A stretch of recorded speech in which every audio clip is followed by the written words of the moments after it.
بسم اللہ الرحمن الرحیم۔ شروع اللہ کے نام سے جو بڑا مہربان نہایت رحم والا ہے۔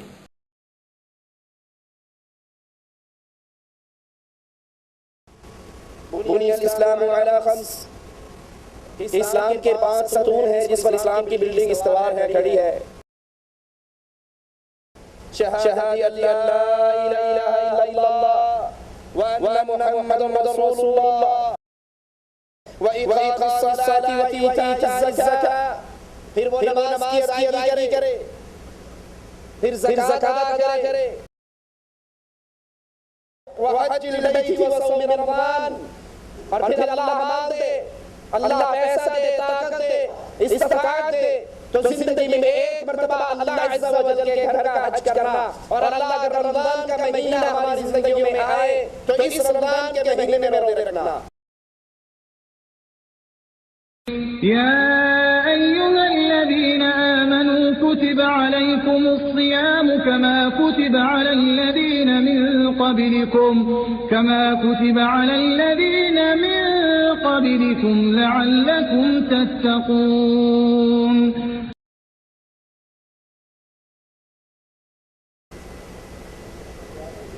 ان الحمد للہ نحمده ونستعینه ونستغفره ونعوذ باللہ من شرور انفسنا ومن سیئات اعمالنا، من يهده اللہ فلا مضل له ومن يضلل فلا هادی له، اشہد ان لا الہ الا اللہ وحدہ لا شریک له واشہد ان محمدا عبدہ ورسولہ۔ اعوذ باللہ من الشیطان الرجیم، بسم اللہ الرحمن الرحیم، یا ایہا الذین آمنوا کتب علیکم الصیام کما کتب علی الذین من قبلکم لعلکم تتقون۔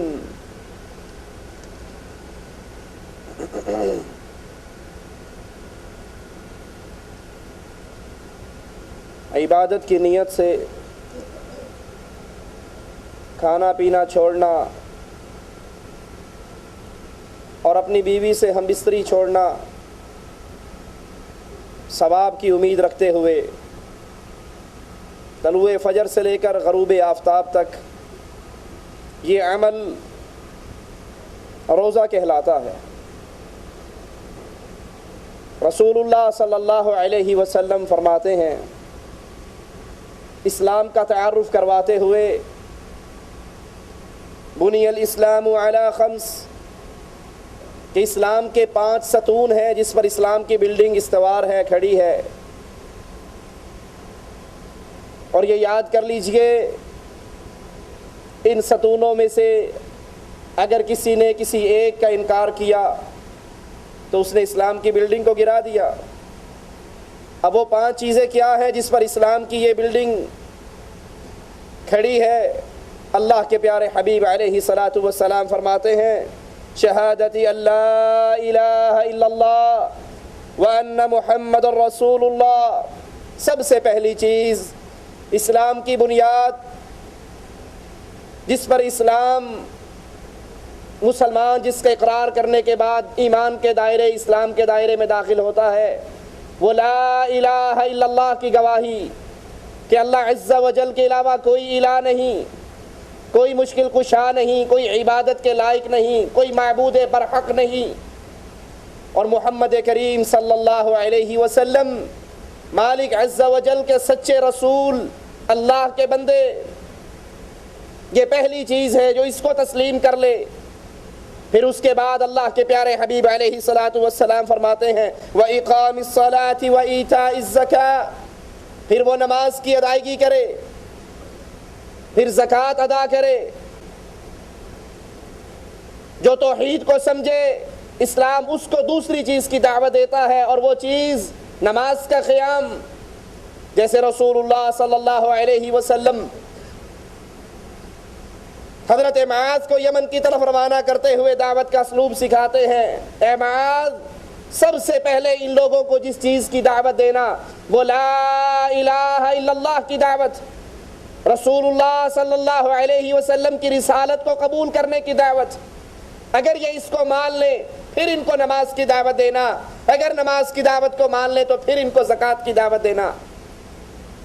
تو یہ حدیث بھی ہمارے سامنے اسلام کے ستون گنوا رہی ہے. سب سے پہلے لا الہ الا اللہ محمد الرسول اللہ کے اقرار, پھر نماز کی ادائیگی, پھر مالک عز و جل اگر مال دے تو اس میں سے زکوٰۃ ادا کرنا, وحج البیت وصوم رمضان, اور پھر اللہ مال دے, اللہ پیسہ دے, طاقت دے, استطاعت دے تو زندگی میں ایک مرتبہ اللہ عز و جل کے گھر کا حج کرنا. اور اللہ اگر رمضان کا مہینہ ہماری زندگیوں میں آئے تو اس رمضان کے مہینے میں روزے رکھنا. یہ چوتھا رکن ہے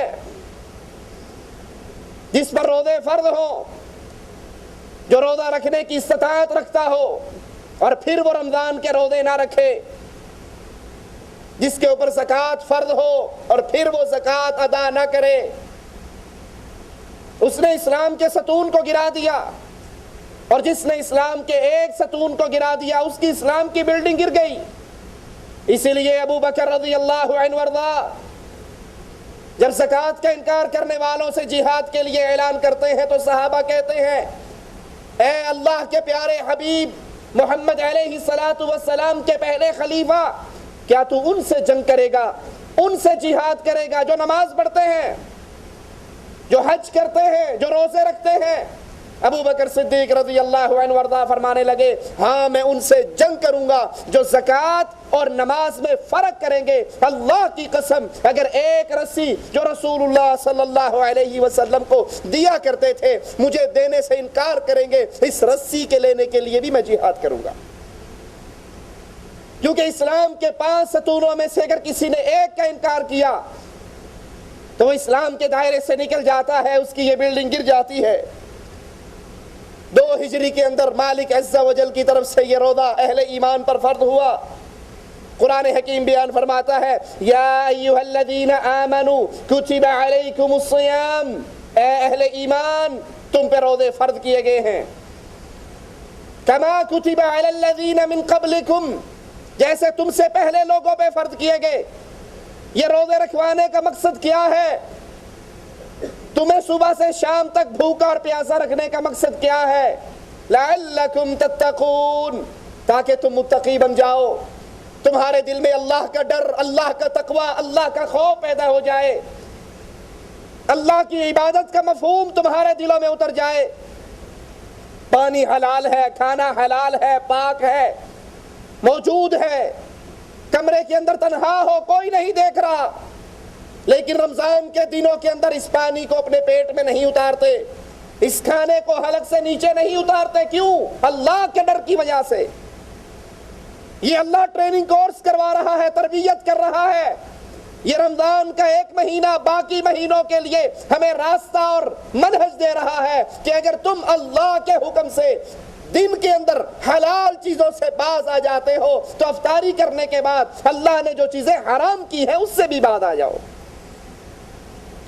اس روزوں کا مقصد, اس عبادت کا مقصد لعلکم تتقون, تاکہ تمہارے دلوں میں اللہ کا ڈر پیدا ہو, اللہ کا خوف اور تقوی پیدا ہو کہ پانی ہے تو حلال, لیکن چونکہ میں روزے سے ہوں اللہ کی شریعت مجھے اجازت نہیں دیتی میں اس پانی کو پیوں, کھانے کو کھاؤں, بیوی کے قریب جاؤں.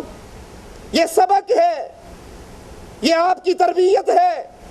جب آپ نے افطار کر لیا اب بھی خیال کرو میں سگریٹ پی رہا ہوں, سارا دن سگریٹ نہیں پی, اس لیے کہ اللہ نے حرام, اللہ کی طرف سے پابندی, پانی پر پابندی, کھانوں پر پابندی, پھلوں پر پابندی. اب افطاری کرنے کے بعد میں اب بھی اسی اللہ کا پابند ہوں, میں آزاد نہیں ہوا. مسلمان کی ساری زندگی اللہ کی شریعت کی غلامی میں گزرتی ہے. تو افطاری کے بعد دیکھوں میں حلال کھا رہا ہوں یا حرام. اور یہ روزہ پوری امت مسلمہ کا اتفاق ہے کہ مسلمانوں پر یہ فرض ہے, اس کی فرضیت کا انکار کرنے والا کافر ہے. آپ نے اکثر دیکھے ہوں گے مسلمان رمضان کا روزہ آتا ہے, نمازیں پڑھ رہا ہے, روزے نہیں رکھتا, اندر کمرے میں بیٹھ کے چھپ کے کھا لیتا ہے. جس طرح نماز کا تارک کافر ہے اسی طرح روزے کا انکاری بھی کافر ہے۔ اور یہاں پر بڑی عجیب بات جو اکثر ہمارے دیکھنے میں آتی ہے، رمضان کے روزوں میں، رمضان کے مہینے میں مسلمان روزے سے رہتا ہے، سحری کھا کر سوتا ہے، عصر پہ اٹھتا ہے، عصر کے بھی 5 بجے 6 بجے اٹھتا ہے، ظہر کی نماز نہیں پڑھتا، عصر کی نماز بھی نہیں پڑھتا۔ اسے پوچھو بھائی یہ کیا؟ کہا جی آپ کو نہیں پتا میں نے روزہ رکھا ہوا ہے۔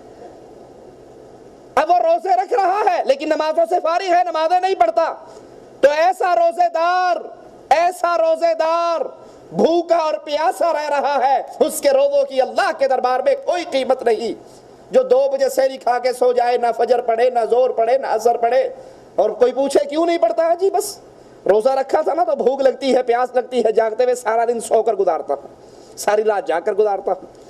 جو نماز کا تارک ہے اس کے روزے اس کے لیے کوئی فائدہ مند نہیں، اور جو روزوں کا تارک ہے، جو روزوں کا انکاری ہے، اس کی نماز اور اس کا لا الہ الا اللہ اس کے لیے کوئی فائدہ مند نہیں۔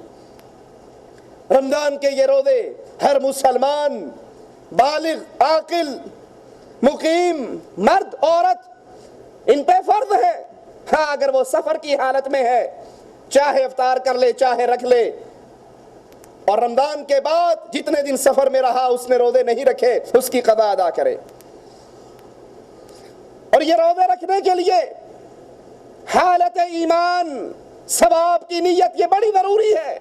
رسول اللہ صلی اللہ علیہ وسلم فرماتے ہیں، صحیح بخاری و مسلم کی روایت ہے، من صام رمضان ایمانا واحتسابا غفر له ما تقدم من ذنبی۔ یہ بڑی عظیم خوشخبری اہل ایمان کے لیے۔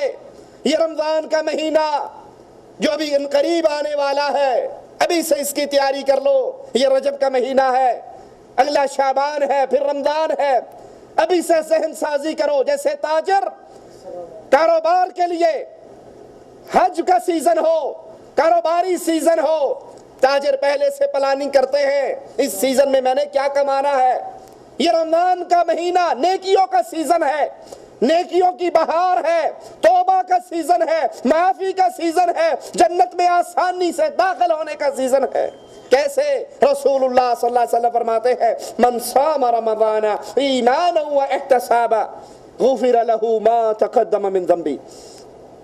جو انسان رمضان میں روزے رکھ لے، 2 شرطیں بنیادی، ایمان، حالت ایمان میں، واحتسابا، نیکی کی امید رکھتے ہوئے، من صام رمضان ایمانا واحتسابا، جو حالت ایمان میں ثواب کی امید، اجر کی امید، نیکی کی امید سے روزہ رکھ لیتا ہے، غفر له ما تقدم من ذنبی، اللہ اس کی زندگی کے پچھلے ہر گناہ کو معاف کر دیتا ہے۔ یہ اللہ کی طرف سے اعلان، یہ اللہ کی رحمت کا معاملہ۔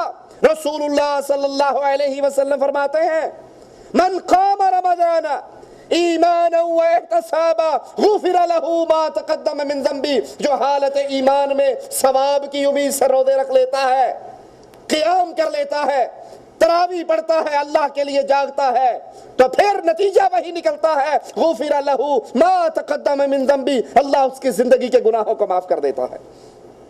اس حدیث سے ثابت کیا ہوا کہ روزہ رکھتے ہوئے ہماری نیت کیا ہو کہ یار رکھ ہی لینے ہیں، نہ رکھیں گے تو لوگ کی کہیں گے، لوگ کیا کہیں گے اگر نہ روزہ رکھا، لوگ تانے دیں گے، باتیں بنائیں گے۔ دکھلاوا اور ریاکاری ہے تو یہ روزے بیکار ہیں۔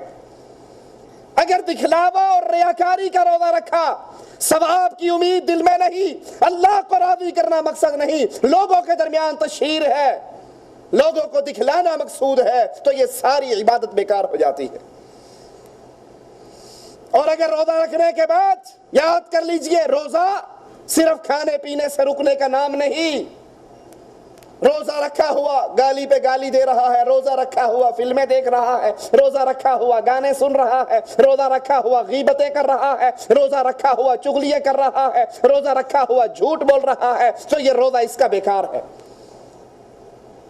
کیونکہ روزہ صرف کھانے پینے اور شہوت پوری کرنے سے رکنے کا نام نہیں، بلکہ روزہ کس چیز کا نام ہے؟ آئیے رسول اللہ صلی اللہ علیہ وسلم کا یہ فرمان سنیں جو صحیح بخاری میں موجود ہے، من لم یدع قول الزور، جو جھوٹ بولنے سے باز نہ آئے، والعمل به، اس پر عمل کرنے سے باز نہ آئے، جھوٹ بولنے سے نہیں رکتا، جھوٹی باتوں پہ عمل کرنے سے نہیں رکتا۔ فَلَيْسَ لِلَّهِ حَاجَةً، اللہ کو کوئی ضرورت نہیں، اللہ کو کوئی حاجت نہیں کہ یہ بھوکا اور پیاسا رہتا ہے، اللہ کو اس کے بھوک پیاس کی کوئی ضرورت نہیں، یہ اپنا کھانا چھوڑ دے، اپنا پینا چھوڑ دے، لیکن یہ کھانا اور پینا چھوڑنا اللہ کے ہاں میزان میں اس کے لیے وزن نہیں رکھتے، کیونکہ روزہ سارے اعضاء کا روزہ ہوتا ہے، آنکھ کا روزہ ہے، ہاتھ کا روزہ ہے، زبان کا روزہ ہے، ہر عمل کو روک لیجئے، روزہ تو ڈھال ہے، ہر عمل کو روکیے، ہر غیر شرعی عمل، ہر وہ عمل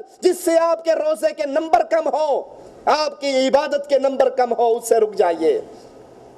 میں کھانا پینا چھوڑ دوں اور سارا دن ٹیلی ویژن کے سامنے، ڈش انٹینے کے سامنے، کیبل کے سامنے، سیڈیوں کے سامنے گزاروں، میں روزے دار ہوں؟ جھوٹ بولتا ہوں۔ میں نے روزہ رکھا لیکن جھوٹ ویسے ہی، غیبت اور چغلیے، لوگوں کی اس کی اس کو لگائی، اس کی اس کو لگائی، اس کو اس سے لڑوایا، اس کو اس سے لڑوایا، تو یہ روزہ نہیں۔ اللہ کو کوئی حاجت نہیں، جو روزہ رکھنے کے بعد جھوٹ بولنا اور جھوٹ پہ عمل کرنا اس سے باز نہیں آتا، اس کی یہ عبادت بیکار ہے۔ رسول اللہ صلی اللہ علیہ وسلم فرماتے ہیں الصیام جنہ فَإِذَا كَانَ يَوْمُ صَوْمِ أَحَدِكُمْ فَلَا يَرْفُثْ وَلَا يَصْخَبْ فَإِنْ سَابَّهُ أَحَدٌ أَوْ قَاتَلَهُ فَلْيَقُلْ إِنِّي صَائِمٌ۔ روزہ ایک ڈھال ہے، جہنم سے ڈھال ہے۔ جب بھی تم میں سے کوئی روزے دار ہو، وہ گالیاں نہ دے، وہ گندی باتیں نہ کرے، وہ زبان سوچ سمجھ کے استعمال کرے، کسی سے لڑائی نہ کرے، اور اگر کوئی اس کو گالی دے، کوئی اس سے لڑائی کرے، تو اس کو جواب میں کیا کہے؟ انی صائم، میں روزے سے ہوں۔ بھائی تیری مرضی ہے، تو نے مارنا ہے مار لے، تو نے گالیاں دینی ہے دے لے، میں تو حالت روزہ میں ہوں، میں تیری باتوں کا جواب نہیں دے سکتا۔ اور جب مسلمان کسی کی زیادتی پہ خاموش ہو جاتا ہے، رسول اللہ صلی اللہ علیہ وسلم فرماتے ہیں دو آدمی کسی مسئلے میں جھگڑے، یہ کہے میرا حق ہے، یہ کہے میرا حق ہے، کسی چیز پہ دعویٰ ہے، وہ کہتا ہے میرا ہے، وہ کہتا ہے میرا، اسی پہ جھگڑا ہو رہا ہے۔ پیارے حبیب علیہ الصلوۃ والسلام فرماتے ہیں حق والا، سچ والا جس کا وہ حصہ بنتا ہے، اگر جھگڑا ختم کرنے کی نیت سے اپنے حق سے دستبردار ہو جاتا ہے کہ یار تو لڑ نہ، لے لے جان، چھوڑ، لڑائی نہ کر، گالیاں نہ دے، پیارے حبیب فرماتے ہیں میں اس کے لیے جنت میں ایک چبوترے کی گارنٹی دیتا ہوں۔ تو روزے کی حالت میں اگر کوئی لڑتا ہے، کوئی گالی دیتا ہے، کوئی مارتا ہے، کوئی آپ پر بدتمیزی کا مظاہرہ کرتا ہے، تو اس کو ایک جواب دیجئے انی صائم، میں تو روزے دار ہوں، میں تیری بات کا جواب نہیں دے سکتا۔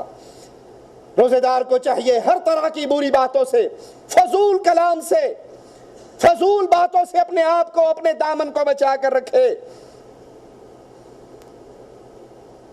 اور سوچ لیجئے جب کسی کی لڑائی کا جواب نہیں دینا، جھوٹ نہیں بولنا، غیبتیں نہیں کرنی، چغلی نہیں کرنی، تو کیا روزے دار کے لیے جائز ہے کہ وہ سارا دن ٹیلی ویژن کے سامنے بیٹھ کر فضول کاموں میں اپنا وقت گزار دے؟ یہ روزہ اور یہ حالت روزہ تو بڑا عظیم عمل ہے، اس عمل میں دعا کیجئے۔ رسول اللہ صلی اللہ علیہ وسلم فرماتے ہیں روزے دار کی دعا کو اللہ رد نہیں کیا کرتا۔ مالک عز و جل فرماتا ہے،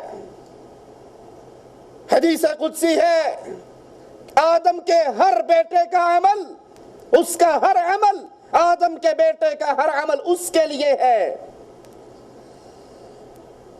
وہ نیکی کرتا ہے، اس کی نیکی میں اضافہ کیا جاتا ہے، ایک نیکی کرے گا، مالک عز و جل فرماتا ہے ایک نیکی کو 10 گنا بڑھا کر اجر دیتا ہوں، اور 10 گنا سے لے کے 700 گنا تک بھی اجر بڑھ جاتا ہے۔ آدم کا بیٹا ایک نیکی کرے، 10 گنا اس کو ثواب ملتا ہے، 700 گنا تک بھی ثواب دیتا ہوں۔ لیکن سنو، الصوم لی وانا اجزی بہ، لیکن روزے کی یہ مثال نہیں ہے لوگوں، باقی نیکیوں کا یہ معاملہ ہے، ایک نیکی کرو گے 700 اجر پاؤ گے، لیکن مالک کہتا ہے روزہ خاص میرے لیے ہے، اس کی جزا اور ثواب بھی قیامت کے دن میں ہی عطا کروں گا۔ الصوم لی مالک کہتا ہے روزہ میرے لیے، اس کی جزا بھی میں نے دینی ہے۔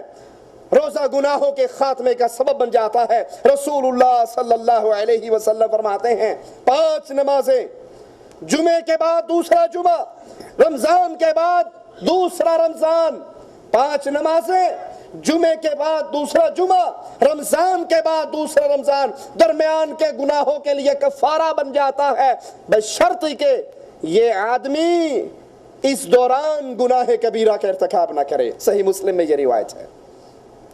یہ رمضان کے آپ نے روزے رکھے، اگلے رمضان تک صغیرہ جتنے آپ سے گناہ ہوئے آپ نے کبیرہ کا ارتکاب نہیں کیا، اگلا رمضان آ گیا اس کے روزے رکھے، اللہ اپنی رحمت سے اس پورے سال کے گناہوں کو معاف کر دیتا ہے۔ یہ مالک کی عطا ہے۔ روزہ قیامت کے دن سفارش کرے گا۔ رسول اللہ صلی اللہ علیہ وسلم فرماتے ہیں الصیام والقرآن یشفعان للعبد، قیامت کا دن ہوگا، اللہ اکبر، یہاں تو کہنے والے بڑا کچھ کہہ جاتے ہیں، جہنم میں تو کیا میرا سایہ بھی نہ جائے گا، غوث پاک سے دیکھا نہ جائے گا، غوث کا دامن پکڑ کے مچل جائیں گے اور چپٹ جائیں گے اور پکڑ لیں گے، غوث چھڑا لیں گے، بابا چھڑا لے گا، مولا علی چھڑا لے گا، حشر کا میدان ہوگا، علی علی کا نعرہ ہوگا، ملنگوں کا قبضہ ہوگا۔ کہنے والے بڑا کچھ کہتے ہیں، لیکن سنیے قیامت کا منظر بڑا عجیب ہے۔ یہ پیر، یہ بابے، یہ مولوی، یہ ملا جو یہاں پر جیب بھرنے کے لیے اور پیٹ بھرنے کے لیے کہہ دیتے ہیں فکر نہ کرو ساڑھی 11ویں دن دے رہے آجے، اسی جانے تو رب جانے، آپ پہ نہیں بڑھنا گے۔ لیکن قیامت کا منظر کیا ہے؟ محمد کریم علیہ السلام مومنوں کی ماں عائشہ کی گود میں سر رکھے لیٹے ہوئے سوئے ہوئے، عائشہ کی آنکھوں سے آنسو گرتا ہے، آقا کے چہرے مبارک پر اٹھ جاتے ہیں، کہتے ہیں عائشہ کیوں رو رہی ہے؟ جواب میں کہتی ہے یا رسول اللہ صلی اللہ علیہ وسلم قیامت یاد آ گئی تھی، حشر کا میدان یاد آیا تھا، اللہ کے پیارے حبیب کائنات میں آپ کو عائشہ سے بڑھ کر کسی سے پیار نہیں ہے، کیا اس عائشہ کو حشر کے میدان میں یاد رکھو گے؟ پیارے حبیب علیہ السلام نے فرمایا عائشہ 3 موقع آنے والے ہیں، 3 گھڑیاں ایسی ہیں کوئی کسی کو یاد نہیں رکھے گا، محمد عائشہ کو بھول جائیں گے صلی اللہ علیہ وسلم۔ یہ وہ منظر ہے قیامت کا، لیکن یاد کیجئے اللہ کے پیارے حبیب روزوں کے بارے میں کیا فرما رہے ہیں؟ قیامت کا دن ہوگا، یہ روزہ، یہ قرآن قیامت کے دن سفارشی بن کے اللہ کے دربار میں پیش ہوگا۔ روزہ کہے گا اللہ کمرے میں کھیلا ہوتا تھا، فریج میں پھل ہوتے تھے، کھانا موجود تھا، سب کچھ، لیکن اللہ میں اس کے اور اس کی تمناؤں کے درمیان میں رکاوٹ بنا رہا، اللہ اس نے میرا خیال رکھتے ہوئے کبھی تیری نافرمانی نہیں کی۔ قرآن کہے گا اللہ لوگ راتوں کو سوتے تھے، کاروبار کرتے تھے، میں اس کو ساری رات جگایا کرتا تھا، یا رات کا کچھ حصہ جگایا کرتا تھا، یہ میری تلاوت کرتا تھا، اللہ آج یہ تیرا بندہ تیرے سامنے ہے، دنیا میں اس نے ہمارا خیال رکھا، آج ہم اس کی سفارش کرتے ہیں، اللہ اس کو معاف کر دے۔ پیارے حبیب نے فرمایا اللہ عز و جل روزے اور قرآن کی شفاعت قبول کر کے اس بندے کو جنت عطا کر دے گا۔ یہ رمضان کا مہینہ لڈو کھیلنے کے لیے نہیں، روزہ رکھ کر سونے کے لیے نہیں، اس کے دن اور راتیں ضائع کرنے کے لیے نہیں، گندے چینل کے سامنے بیٹھ کے وقت گزاری کے لیے نہیں۔ یہ 30 دن کا سیزن آج پتہ لگتا ہے پہلا روزہ ہے اور کچھ دنوں بعد پتہ لگتا ہے رمضان جدا ہو گیا، اس کو کمائیے، اس میں اپنے سفارشی ڈھونڈیے، اور قرآن بھی سفارشی ہوگا قیامت کے دن، اور یہ روزے کی عبادت آپ کے لیے شفاعت کا سبب بنے گی۔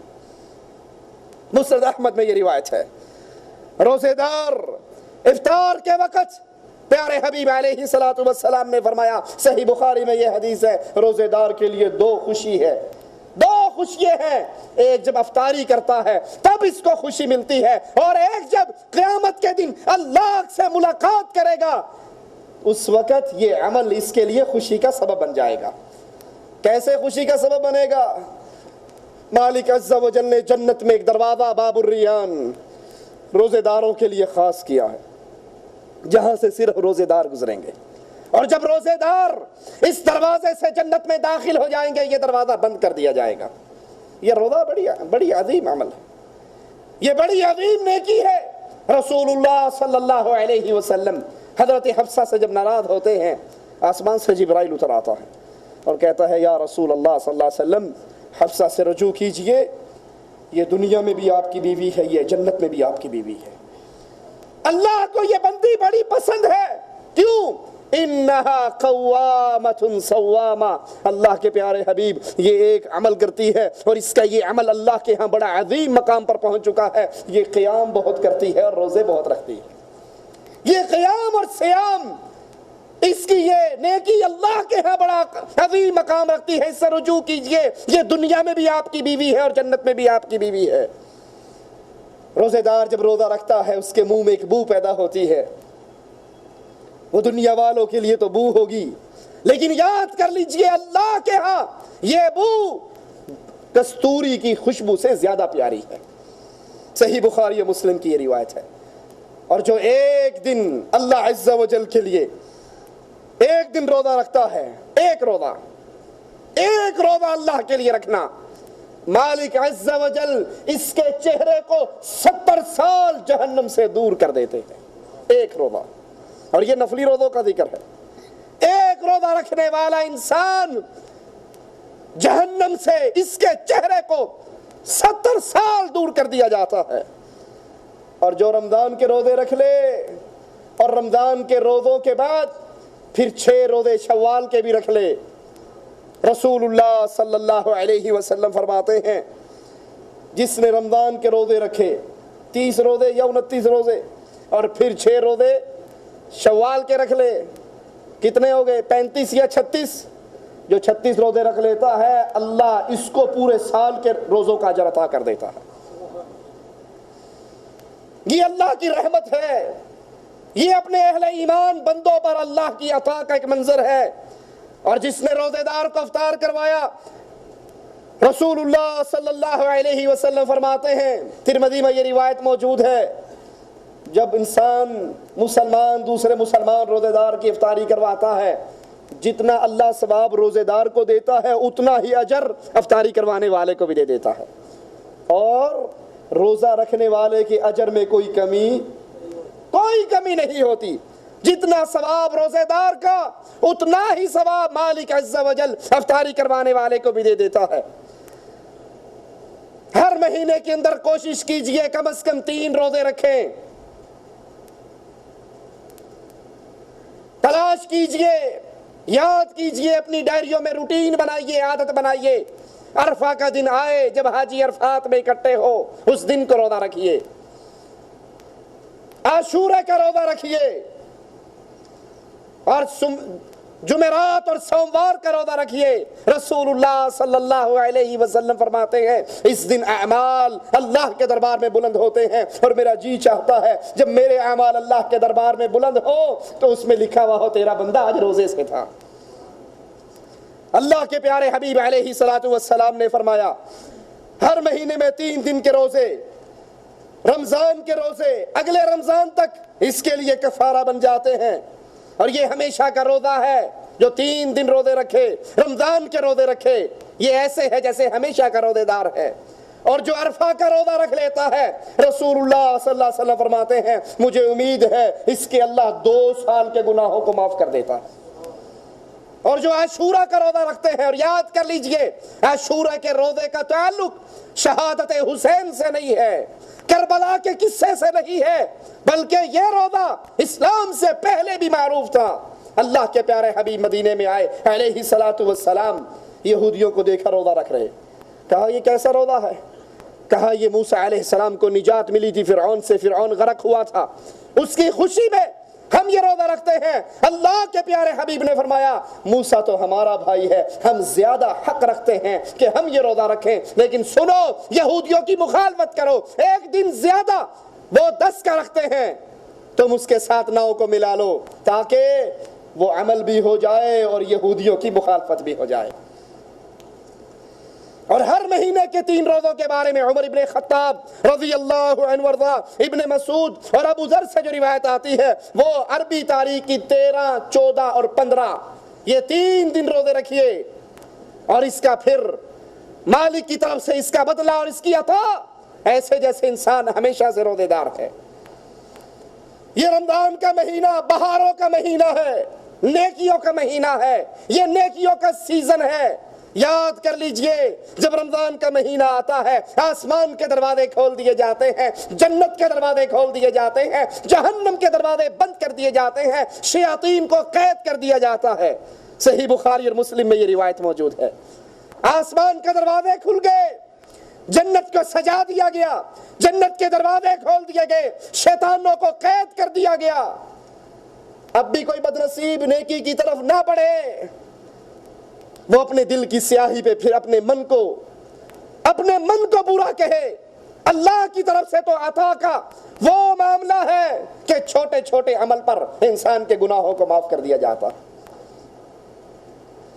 رسول اللہ صلی اللہ علیہ وسلم فرماتے ہیں اگر تم اپنے ملازموں کے کام میں، ان کے ٹائم میں، ڈیوٹی کے ٹائم میں تھوڑی سی کمی کر دیتے ہو اس لیے کہ یہ روزے دار ہے بیچارہ پریشان ہوگا، تمہارے اس عمل سے بھی اللہ راضی ہو کر تمہارے گناہوں کو معاف کر دیتا۔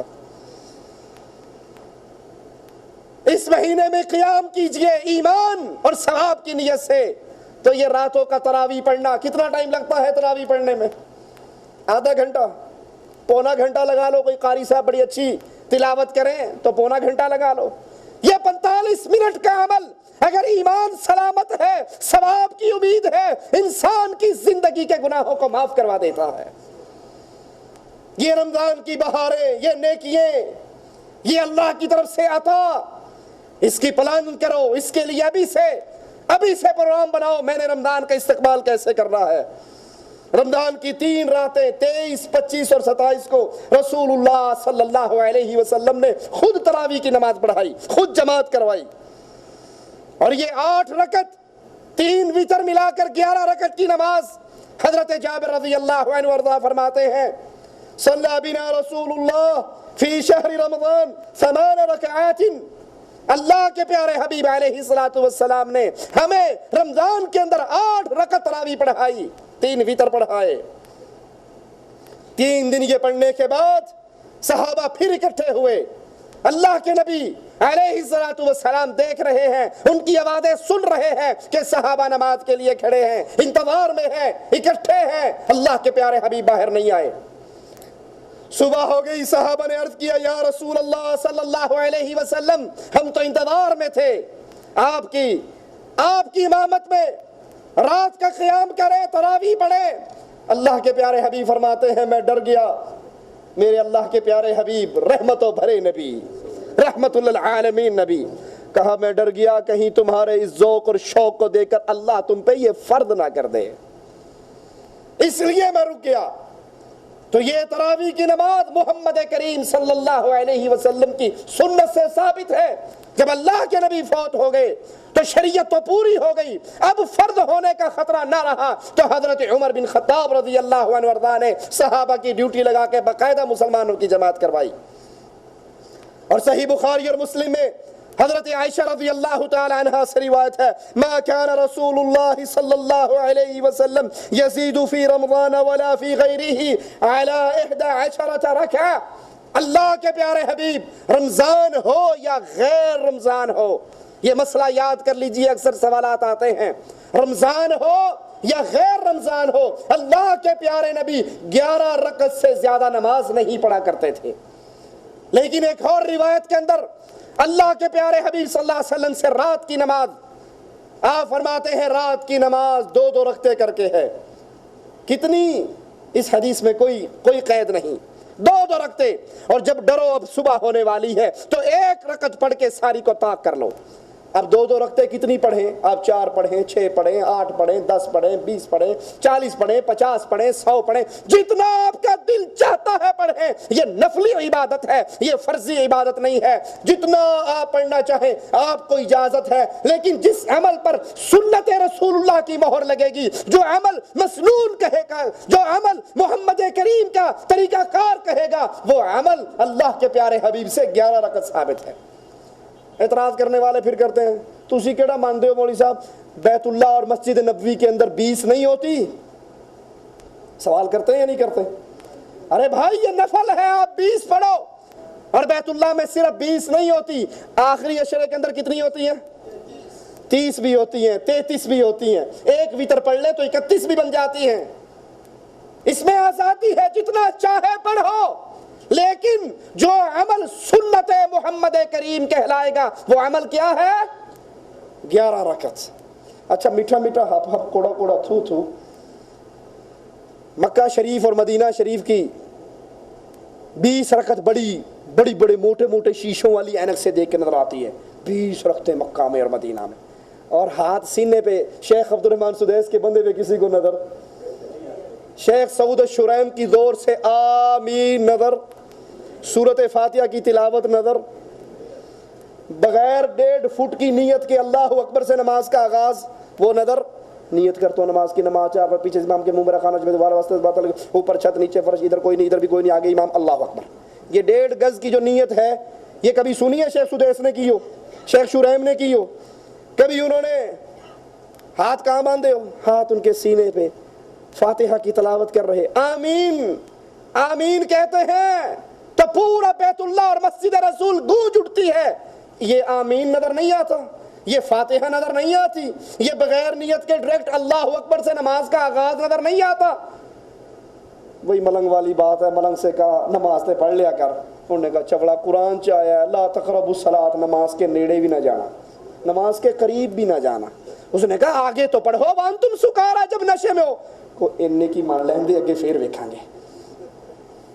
آپ کو یہ 20 رکعت ٹھیک ہے، ہمیں منظور ہے، آپ انڈیا پاکستان میں 20 رکعت نماز پڑھاؤ ویسے جیسے شیخ سدیس اور شیخ شریم پڑھاتے ہیں، میں آپ کے پیچھے اگر پڑھنے کے لیے تیار ہوں۔ میٹھا میٹھا ہپ ہپ کوڑا کوڑا یہ تو کوئی بات نہیں، عمل اجازت ہے، 20 پڑھو، 30 پڑھو، 40 پڑھو، لیکن سنت کیا ہے؟ 11 رکعت۔ اور پھر مزے کی بات ہے، ٹائم تو وہی ہوتا نا تراویح پڑھنے کا، ہمارے انڈیا پاکستان میں تو وہی زیادہ سے زیادہ مولوی صاحب آدھا گھنٹہ پونا گھنٹہ لے لیتے ہیں۔ اب دیکھو ایک بندے نے 1 گھنٹے میں 8 پڑھنی ہے، اور ایک بندے نے 1 گھنٹے میں کتنی پڑھنی ہے؟ 20 پڑھنی ہے۔ اب جس نے 1 گھنٹے میں 8 پڑھنی ہے اس کی آواز کیسے ہوگی؟ الحمدللہ رب العالمین، سکون سے پڑھے گا نا، آرام سے پڑھے گا۔ اور جس نے پتہ بھی گھنٹہ بھی ہے تو بھی پوری کرنے یعلمون اللہ اکبر، تعلمون اللہ اکبر، وچکارچ کی ہو یا کوئی شے نہیں پتا، الحمدللہ سے شروع ہوگا، الحمدللہ رب العالمین مالک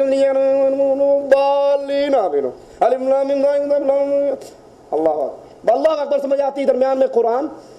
ارے بھائی پڑھو، 20 پڑھو، لیکن قرآن کا حق تو ادا کرو۔ شیخ سدیس کے پیچھے تراویح پڑھو، دل چاہتا ہے واللہ پڑھتا رہے اور ہم سنتے رہیں۔ شیخ شریم کے پیچھے پڑھو، دل چاہتا ہے وہ قرآن پڑھتے رہے اور ہم سنتے رہیں۔ اور ہمارے والے 220 وولٹ پہ لگے ہوئے، پتہ ہی نہیں لگتا کی کیا اور کی۔ یہ عبادت اللہ کے ہاں معیار یاد کر لو، اللہ کے ہاں معیار کوانٹیٹی نہیں ہے، کوالٹی ہے۔ کوانٹیٹی اللہ کے ہاں کثرت معیار نہیں ہے، وہاں پر معیار کیا ہے؟ آپ جو عمل کر رہے ہو وہ عمل کیسا ہے، تھوڑا اور زیادہ معیار۔ اسی لیے رسول اللہ صلی اللہ علیہ وسلم نے فرمایا تھا، ایک بندے نے آج اللہ کو اللہ کے نام پہ 1 درہم دیا اور ایک نے 1 لاکھ درہم دیا، 1 درہم والا لاکھ سے جیت گیا۔ 1 درہم والا کتنے سے جیت گیا؟ لاکھ سے جی۔ صحابہ نے کہا یا رسول اللہ صلی اللہ علیہ وسلم، ایک نے 1 درہم دیا، ایک نے لاکھ دیا، اللہ نے اجر و ثواب 1 درہم والے کو لاکھ والے سے بھی زیادہ دیا، کیوں؟ فرمایا جس نے 1 دیا تھا اس کے پاس کل 2 درہم تھے، اور جس نے لاکھ دیا تھا وہ کروڑوں کا مالک تھا۔ اللہ کے ہاں کوالٹی دیکھی جاتی ہے، عمل صالح ہے یا نہیں، عمل سنت کے مطابق ہے یا نہیں۔ آپ ٹھکا ٹھک کوے کی ٹھونگوں کی طرح 20 چھوڑ کے 100 رکھتے بھی پڑھ لو تو جب کھڑے ہو گئے یہ نماز آپ کو بد دعا دے گی، اللہ تجھے ہلاک کرے جیسے تو نے مجھے ہلاک کیا۔ اسی طرح عمر ابن خطاب رضی اللہ عنہ وارضا نے رمضان میں ابی بن کعب اور حضرت تمیم داری کو باجماعت 11 رکعت نماز ادا کروانے کا حکم دیا۔ موطا امام مالک کے اندر یہ روایت موجود ہے۔ اس مہینے کے اندر شب قدر، وہ عظیم رات جس کے بارے میں رسول اللہ صلی اللہ علیہ وسلم فرماتے ہیں، من قام لیلۃ القدر، جو شب قدر کو قیام کر لے ایمانا و احتسابا، حالت ایمان ثواب کی امید سے، اللہ اس کی زندگی کے سارے گناہوں کو معاف کر دیتا ہے۔ اور مالک عز و جل اس رات کے بارے میں فرماتا ہے لیلۃ القدر خیر من 1000 شہر، ایک رات شب یہ رمضان کے آخری عشرے کی طاق راتوں میں ایک رات، اس ایک رات کی عبادت ایک ماہ کی عبادت سے زیادہ بہتر ہے، 1000 مہینے کی عبادت سے، 1000 مہینے اس کی عبادت سے بہتر ہے ایک رات کی عبادت، اور 1000 مہینے تقریباً 83 سال کا عرصہ بنتا ہے۔ اس رات کو تلاش کیجئے۔ عائشہ پوچھتی ہیں یا رسول اللہ صلی اللہ علیہ وسلم میں اس رات کو پالوں تو کیا دعا کروں؟ آپ نے فرمایا دعا کرو اللہم انک عفو تحب العفو فاعف عنی، اللہ تو معاف کرنے والا ہے، تو معافی کو پسند کرتا ہے، اللہ تو مجھے بھی معاف کر دے۔ کیا مطلب ہوتا ہے مجھے بھی معاف کرنے کا؟ کیا مطلب ہے؟ کتنے معاف کر دے میرے گناہوں میں سے؟ 50% یا سارے گناہ معاف کر دے، کوئی گناہ نہ چھوڑے؟ تو جب اللہ کے نبی فرماتے ہیں وَاعْفُ اللِّحَا، ان داڑھیوں کو بھی معاف کر دو، پھر کہاں سے وہ کچی رکھنے کی اجازت مل جاتی ہے؟ پھر کہاں سے وہ خشخشی داڑھیاں رکھنے کی اجازت مل جاتی ہے؟ پھر کہاں سے بلیڈ پھیرنے کی اجازت مل جاتی ہے؟ وہاں تو اللہ کے نبی کہہ رہے ہیں دعا کرو لیلۃ القدر میں میرے سارے گناہوں کو معاف کر دے، اور یہاں بھی نبی نے کہا اس داڑھیوں کو معاف کر دے۔ کہ نہیں جی ایک موٹ ٹھیک رہندی ہے، موٹ تو تھلے کاٹ لینی چاہیے دی، اس کو بھی معاف کر دو جیسے اپنے گناہوں کی معافی کا سوال کرتے ہو۔ رمضان میں صدقہ کرنا، اور سب سے بہتر صدقہ جو کیا جائے وہ رمضان کے اندر ہے۔ نبی کریم ماہ رمضان میں صلی اللہ علیہ وسلم باقی مہینوں کی نسبت زیادہ صدقہ کرتے۔ جس طرح تیز ہوا چلتی ہے اور تیز ہوا اپنے ساتھ بہا کر لے جاتی ہے چیزوں کو اللہ کے پیارے حبیب اس طرح تیز ہوا کی طرح رمضان کے مہینے کے اندر صدقہ کیا کرتے تھے۔ اور رمضان میں عمرہ کیجئے، رسول اللہ صلی اللہ علیہ وسلم نے فرمایا رمضان میں عمرہ ایسے ہے جیسے وہ عمرہ کرنے والا محمد کریم کے ساتھ حج کر رہا ہے۔ رمضان میں عمرہ اس کو اتنا اجر و ثواب ملتا ہے جیسے اس نے پیارے حبیب علیہ السلام کے ساتھ عمرہ کیا، حج کیا۔ اور یہ رمضان کا مہینہ قرآن کا مہینہ ہے۔ مالک فرماتا ہے شہر رمضان الذی انزل فیہ القرآن، یہ وہ مہینہ ہے جس میں لوح محفوظ سے قرآن آسمان دنیا پہ نازل ہوا۔ اس مہینے میں زیادہ وقت قرآن کی تلاوت میں گزاریے۔ اللہ کے پیارے حبیب ہر رمضان میں قرآن کا دور کرتے جبرائیل علیہ السلام سے، اور جس سال آپ فوت ہوئے اس سال آپ نے 2 مرتبہ قرآن کا دور کیا۔ افطاری کے وقت دعا کیجئے، کیونکہ افطاری کے وقت دعا مالک عز و جل قبول فرماتا ہے، اور صرف دعا ہی قبول نہیں فرماتا، اس وقت انسان کی گردنوں کو جہنم کے کڑوں سے آزاد کر دیتا۔ نظر دوڑائیے اپنے دائیں بائیں، کتنے ہیں وہ جنہوں نے پچھلا رمضان پایا اور اس رمضان کے آنے سے پہلے وہ ہمارے درمیان موجود؟ یہ اللہ کا خاص کرم ہے جس کو یہ مہینہ مل جائے۔ اب جو اس مہینے کو پا کر پھر بھی اپنے گناہوں کو نہ بخشوا سکے وہ بدنصیب انسان ہے۔ اور رمضان کے روزے کی نیت ضروری ہے، لیکن نیت کیسے ضروری ہے؟ زبان سے، دل سے۔ زبان سے کہنا بدعت ہے۔ جیسے نماز کی نیت ضروری ہے، لیکن کیسے؟ نیت کرتا ہوں نماز نہیں، آپ کے دل میں۔ اسی طرح فرض روزے کے لیے لازمی ہے آپ سحری کھاؤ، سحری کھاتے ہوئے آپ کی نیت ہو کہ میں یہ روزہ رکھ رہا ہوں۔ اور کچھ لوگ نیت کرتے ہیں، کسی کو یاد ہے نویتو وبصوم غد نویتو من شہر رمضان نویتو بصوم غد من شہر رمضان، میں کل کے روزے کی نیت کر رہا ہوں۔ اور سحری کب کی کھا رہا ہوں؟ نیت کب کی کر رہا ہوں؟ سحری کون سی کھا رہا ہوں؟ سحری آج کی کھا رہا ہوں، نیت کل کی کر رہا ہوں۔ اس کا مطلب ہے آج کا روزہ بغیر نیت کے، آج کا روزہ بغیر نیت کے۔ یہ ڈھکوسلے ہیں مولویوں کے، made in India, made in Pakistan, made in Raiwind مسئلے ہیں، یہ اللہ کے پیارے حبیب کی سنت نہیں ہے۔ فرض روزے کے لیے نیت ضروری ہے، لیکن نیت کا مقام دل میں ہے، زبان نیت کا مقام نہیں ہے۔ جہاں زبان سے اللہ کے نبی نے کی حج اور عمرے کے اندر، وہاں زبان سے کی جائے گی، اور جہاں زبان سے نہیں کی، نہ نماز میں زبان سے کی اور نہ روزے کے لیے زبان سے کی، تو وہاں زبان سے کرنا بدعت کہلائے گا۔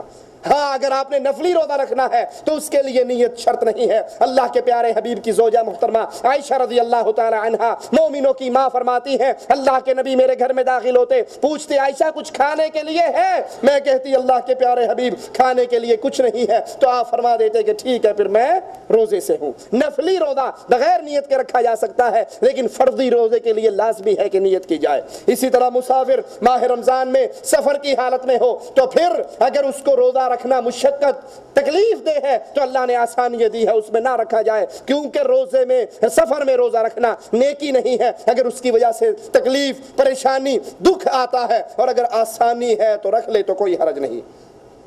رسول اللہ صلی اللہ علیہ وسلم روزے کے ساتھ صحابہ آپ کے ساتھ فتح مکہ کے سال مشقت کے سبب عصر کے بعد اللہ کے نبی نے روزہ افطار کر لیا۔ ذرا سننا اس حدیث کو اور پھر سوچنا۔ ہم عمل کرنے کے لیے دلیلیں ڈھونڈتے ہیں، مولوی صاحب نے کہا ہے، پیر صاحب نے کہا ہے، شاہ جی نے کہا ہے، شیخ جی نے کہا ہے، یہاں دیکھنا کون ہے اور کیا کر رہے ہیں۔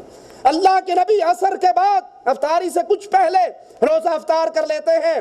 کچھ صحابہ سوچتے ہیں، کچھ مولویوں نے نہیں سوچا، صحابہ کرام نے سوچا کہ ہم بہادر ہیں، طاقت والے ہیں، کیوں نہ ہم روزہ پورا کر لیں، تاکہ پورا کریں گے تو جنہوں نے افطار کر لیا ان سے زیادہ اجر ملے گا نا، اور لڑائی اگر کرنی پڑی تو ہم بڑے بہادر ہیں، طاقت مند ہیں، ہمارے لیے لڑائی میں پریشانی نہیں ہوگی۔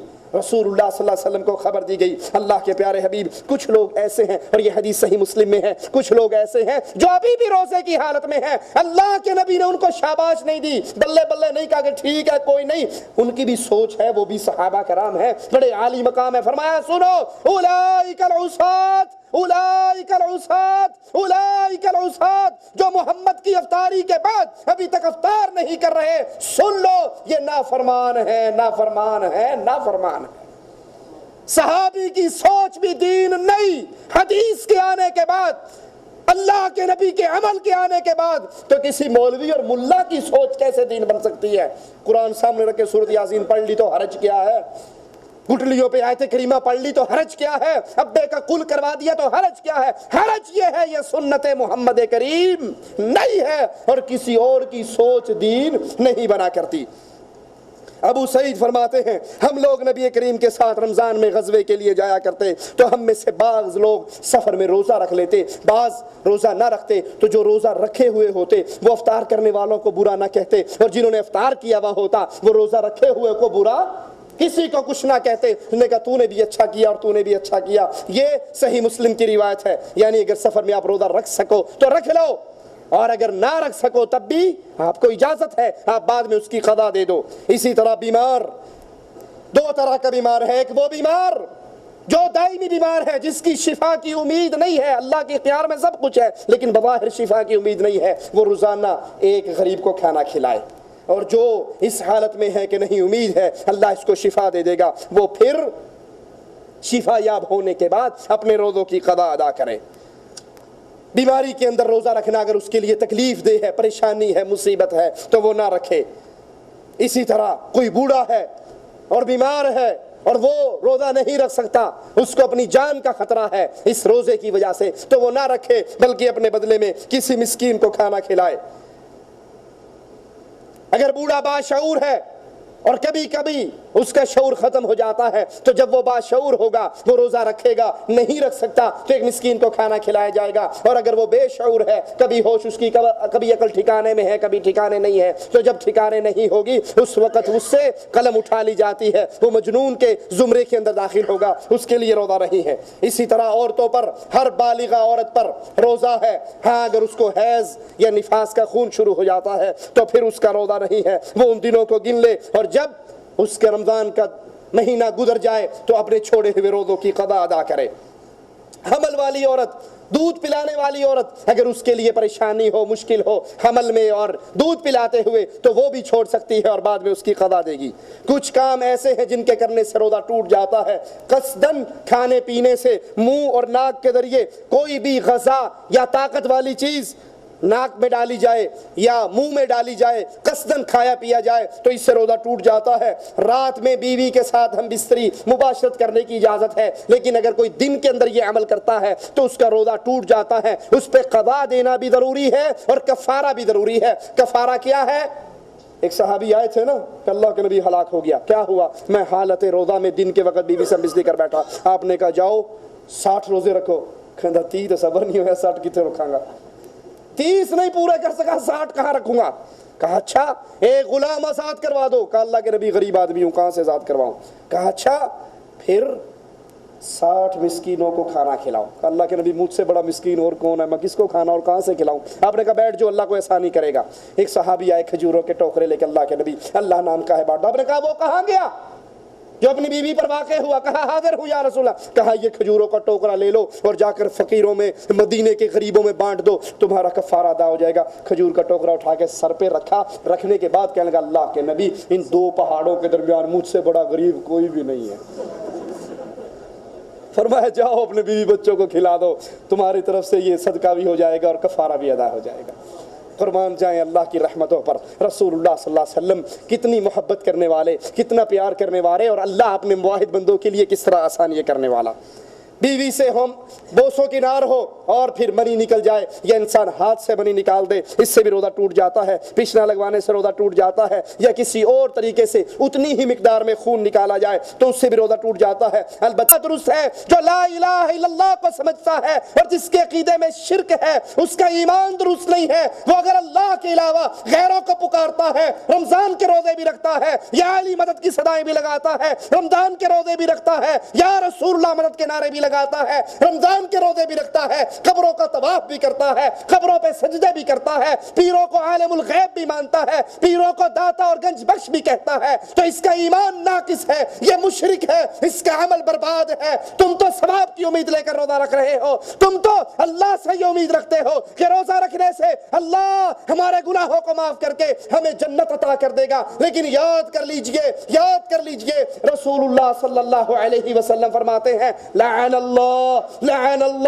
من ذبح لغیر اللہ، جو اللہ کے علاوہ کسی اور کے لیے ذبح کرتا ہے، کسی اور کے لیے خون بہاتا ہے، وہ کسی پیر کے نام پہ ہو، کسی درگاہ کے نام پہ ہو، کسی مندر کے نام پہ ہو، کسی پتھر کے نام پہ ہو، کسی درخت کے نام پہ ہو، کسی حضرت کی چادر ہو، 11ویں والی سرکار کے نام پہ ہو، غیر اللہ کے لیے نظر و نیاز دینے والا اللہ کی عبادت میں شرک کر رہا ہے، اس کا ایمان درست نہیں۔ روزہ فائدہ دے گا جس کی توحید درست ہو، جو پوجے اللہ کو، جو پکارے اللہ کو، جو مانگے اللہ سے، جو ڈرے اللہ سے، جو امید اللہ سے لگائے، جو بھروسہ اللہ پہ کرے، جو ان عبادات کے امور میں سے کسی اور سے تعلق رکھتا ہو، اس کا عقیدہ توحید والا درست نہیں ہے، یہ جب بھی مرے گا اس کے لیے جہنم کا دروازہ کھلا ہے۔ کیوں؟